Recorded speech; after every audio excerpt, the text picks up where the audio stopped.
शपथविधीपूर्वी विरोधी पक्षांच्या आमदारांची बैठक झाली। विरोधी पक्षातील आमदारांनी ईव्हीएमचा निषेध करत सभात्याग केला।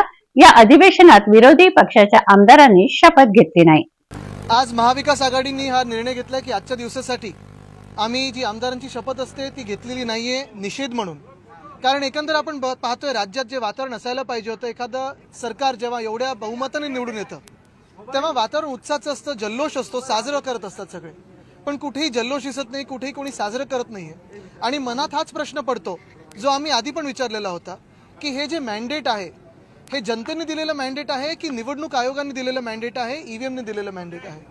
मध्यंतरीच्या काळात आपण पाहिलं असेल, काँग्रेस असेल किंवा आम्ही सगळेच असू, आम्ही वेगळ्या वेगळ्या माध्यमातून निवडणूक आयोगाकडे आमचे प्रश्न उपस्थित केलेले आहेत, जे जनतेच्या मनातले प्रश्न आहेत ते देखील उपस्थित केलेले आहेत। आणि आम्ही राजकीय पक्ष म्हणून जेव्हा असे प्रश्न उपस्थित करतो, तसंच मार्केटवाडी नावाचं जे गाव आहे तिथे देखील स्थानिक जनतेने मॉकपोल मागितला होता।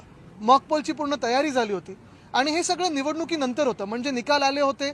तिकडे आपण पाहिलं असेल, जिंकलेले जे उमेदवार आहेत, जे आमदार झालेले आहेत, त्यांनी देखील तिथे पाठिंबा दिला होता, कारण हा मॉकपोल जनतेच्या मनात देखील जो शंका आहेत ते उत्तर देणारं होतं।